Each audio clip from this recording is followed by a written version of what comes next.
سارا اور حاجرہ اسکول کا کام کر رہی تھیں۔ بہنا میں نے سارا کام کر لیا ہے۔ سارا بہن میں نے بھی مکمل کر لیا ہے۔ سورج بھی غروب ہو چکا تھا، اندھیرا چھا رہا تھا۔ ماما نے جو کل حضرت سارا کا قصہ سنایا تھا نا، وہ بہت دل افروز تھا۔ جی پیاری بہن، آج ہم حضرت حاجرہ کا قصہ سنیں گے۔ دونوں بھاگ کر ماما اور بابا کے پاس جاتی ہیں۔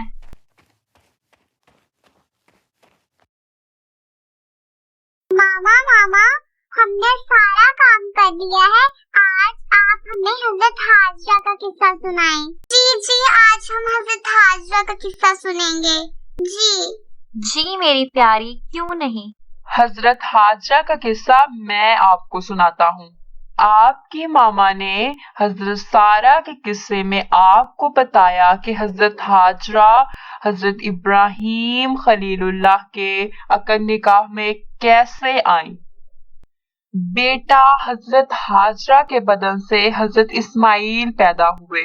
حضرت سارا اس وقت تک بے اولاد تھی اور حضرت سارا حضرت حاجرہ کے ہاں حضرت اسماعیل کی پیدائش کی وجہ سے بہت زیادہ افسردہ سی رہنے لگی۔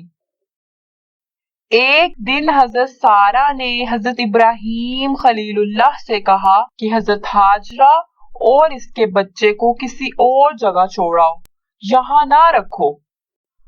حضرت ابراہیم خلیل اللہ اس مطالبہ سے بہت زیادہ پریشان ہوئے، لیکن اللہ تعالیٰ کی رضا بھی اسی میں تھی کہ حضرت سارا کا مطالبہ پورا ہو۔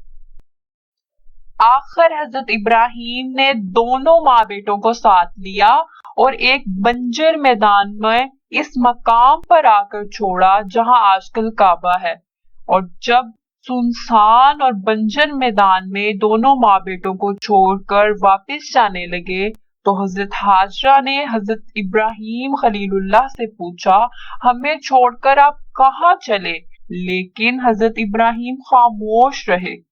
حضرت حاجرہ نے حضرت ابراہیم خلیل اللہ سے کہا، خدا کا حکم ہے؟ حضرت ابراہیم نے ہاں میں سر ہلایا اور ماں بیٹے کو اللہ تعالیٰ کے سپرد کر کے حضرت سارا کے پاس واپس تشریف لے گئے۔ حضرت حاجرہ کے پاس کھجوروں کا ایک تھیلا اور پانی کا ایک مشکیزہ تھا۔ کچھ وقت تو کھجوروں اور پانی نے ساتھ دیا۔ جب دونوں چیزیں ختم ہو گئی تو حضرت حاجرہ بہت پریشان ہو گئی۔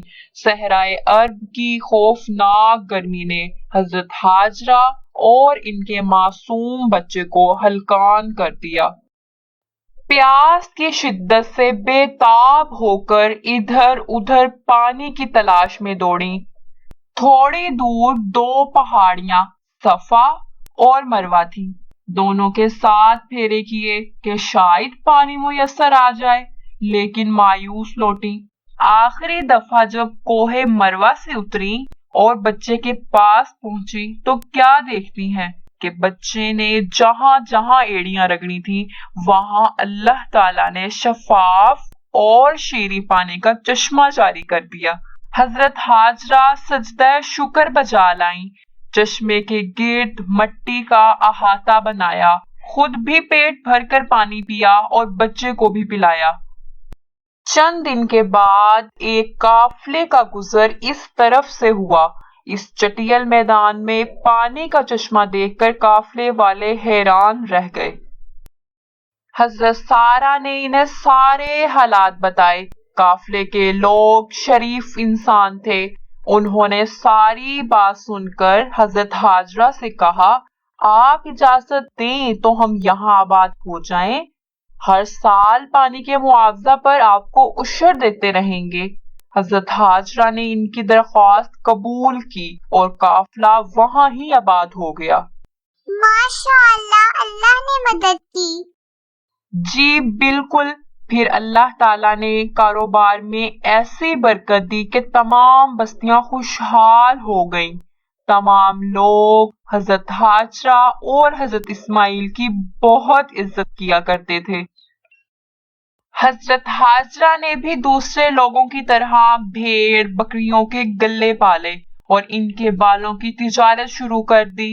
اللہ تعالیٰ نے ان کی تجارت میں ایسی برکت دی، آبادکار بھی ہر سال انہیں عشر دیتے۔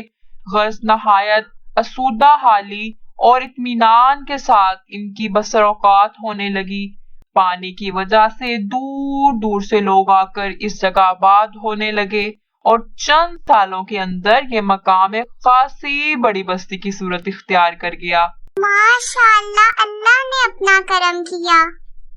اور اب حضرت ابراہیم کو حضرت ہاجرہ اور حضرت اسماعیل کی یاد اکثر ستاتی تھی، لیکن ضبط سے کام لیتے۔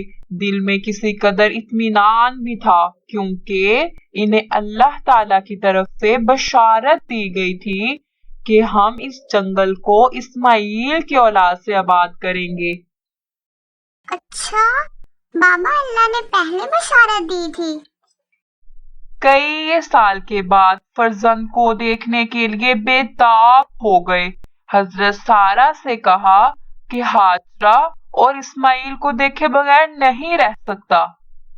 حضرت سارہ نے کہا ٹھیک ہے، بے شک انہیں دیکھ آئیے، لیکن شرط ہے کہ گھوڑے پر بیٹھے بیٹھے ان سے مل لیں اور وہاں قیام نہ کریں۔ حضرت ابراہیم نے شرط قبول کی اور حضرت ابراہیم اس مقام کی طرف روانہ ہوئے جہاں کئی برس پہلے حضرت ہاجرہ اور حضرت اسماعیل کو چھوڑا تھا۔ جب وہاں پہنچے تو ایک بنجر اور سنسان صحرا کی جگہ ایک شیداب و سرسبز آبادی دیکھ کر بہت خوش ہوئے۔ لوگوں سے ساری کیفیت معلوم کی۔ حضرت اسماعیل سے بھی ملاقات ہوئی، لیکن وہ انہیں نہ پہچان سکے۔ پھر حضرت ہاجرہ کے مکان پر تشریف لائے، انہوں نے دیکھ کر سلام کیا اور حضرت اسماعیل کو بتایا کہ یہ تمہارے باپ ہیں۔ حضرت اسماعیل نے نہایت ادب سے سلام کیا۔ حضرت ابراہیم نے گھوڑے پر بیٹھے بیٹھے انہیں محبت سے گلے لگا لیا۔ اوئے ماشاءاللہ ماشاءاللہ۔ اس کے بعد حضرت ہاجرہ نے تمام حالات سنائے۔ حضرت ابراہیم نے فرمایا بے شک اللہ تعالیٰ اپنے بندوں کی مدد فرماتا ہے۔ حضرت ہاجرہ نے بہت اصرار کیا کہ آپ گھوڑے سے اتر کر کچھ دیر آرام فرمائیں، لیکن حضرت ابراہیم نے معذری کا اظہار کیا اور فرمایا کہ میں سارہ سے یہاں قیام نہ کرنے کا وعدہ کر کے آیا ہوں۔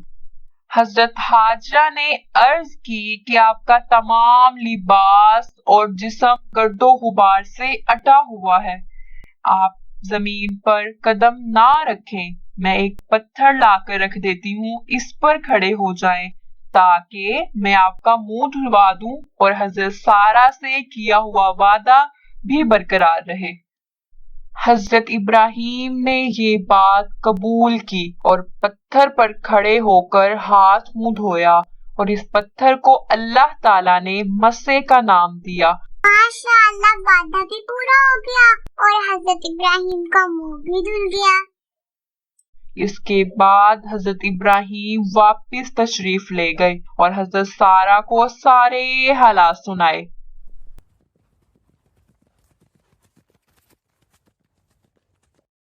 اس کے بعد حضرت ابراہیم وقتاً فوقتاً مکہ تشریف لاتے اور حضرت ہاجرہ اور حضرت اسماعیل سے مل کر چلے جاتے۔ ایک بار حضرت ابراہیم خلیل اللہ حضرت اسماعیل سے ملنے آئے تو آپ کو خواب میں حکم ہوا کہ اے ابراہیم قربانی کر۔ صبح اٹھ کر منع کے مقام پر 100 دمبوں کی قربانی کی۔ دوسری رات پھر وہی خواب دیکھا۔ صبح اٹھ کر خلیل اللہ نے 100 اونٹ قربان کیے اور سمجھے کہ میں نے حکم الہی کی تکمیل کر دی۔ لیکن تیسری رات پھر وہی خواب دیکھا۔ بہت پریشان ہوئے اور سوچنے لگے کہ کون سی چیز مجھے سب سے زیادہ پیاری ہے کہ اسے خدا کی راہ میں قربان کروں۔ آخر خیال آیا کہ اسماعیل دنیا میں مجھے سب سے زیادہ عزیز ہے، اس کو راہ خدا میں قربان کروں۔ اپنے بیٹے کی قربانی؟ جی بالکل بیٹا، اپنے ارادے کا اظہار حضرت اسماعیل سے کیا۔ انہوں نے جواب دیا، اللہ تعالیٰ کا حکم بجا لائیے، انشاءاللہ آپ مجھے صابر پائیں گے۔ اوئے ماشاءاللہ ماشاءاللہ۔ حضرت ابراہیم خلیل اللہ اپنے سعادت مند بیٹے حضرت اسماعیل کو اپنے ساتھ لے کر منا پہنچے۔ چلتے وقت شیطان نے حضرت حاجرہ کو بہکایا کہ ابراہیم تمہارے بیٹے کو ذبح کرنے کے لیے جا رہا ہے۔ حضرت حاجرہ نے نہایت استقلال کے ساتھ جواب دیا کہ اے معلوم دور ہو، اگر اللہ تعالیٰ کا یہی حکم ہے، اس کے سامنے ہمارا سر تسلیم خم ہے۔ اور راستے میں شیطان نے حضرت ابراہیم کو بھی بہکانے کی 3 بار کوشش کی، لیکن ناکام رہا۔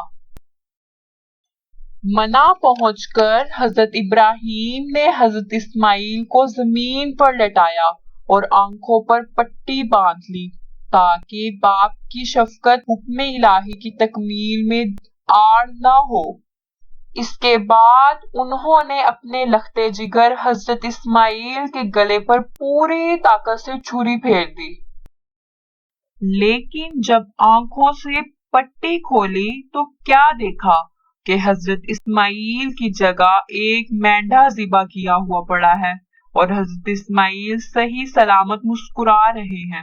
اللہ تعالی کی طرف سے ارشاد ہوا، اے ابراہیم، تو نے اپنا خواب سچ کر دکھایا، ہم نیکوں کو ان کی نیکی کا اسی طرح صلہ دیا کرتے ہیں۔ اور آج بھی اسی واقعے کی یاد میں مسلمان ہر سال عید الاضحیٰ مناتے ہیں، کعبہ پہنچ کر حج کرتے ہیں اور قربانیاں دیتے ہیں۔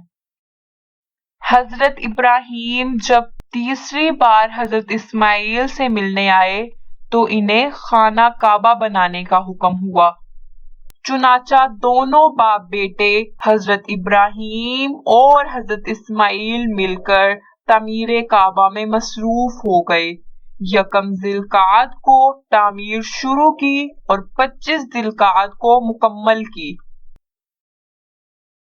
بارگاہ الہی سے حکم ہوا، وَأَذِّن فِي النَّاسِ بِالْحَجِّ يَأْتُوكَ رِجَالًا وَعَلَى كُلِّ ضَامِرٍ يَأْتِينَ مِنْ كُلِّ فَجٍّ عَمِيقٍ۔ جی بیٹا، اس کا ترجمہ یہ ہے، اور عام طور پر لوگوں کو سنا دو کہ وہ اس بیت اللہ کا حج کرنے کو پیدل اور دمبلے اونٹوں پر سوار ہو کر دور دراز کی مسافت طے کر کے آئیں۔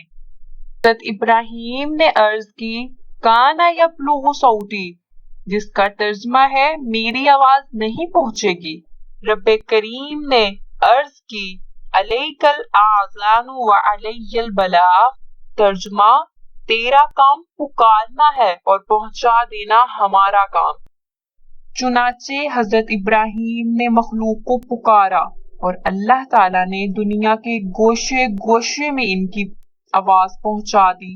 آج صدیاں گزر جانے پر بھی لاکھوں مسلمان دنیا کے کونے کونے سے ہر سال کعبہ پہنچتے ہیں اور حج بیت اللہ سے مشرف ہوتے ہیں۔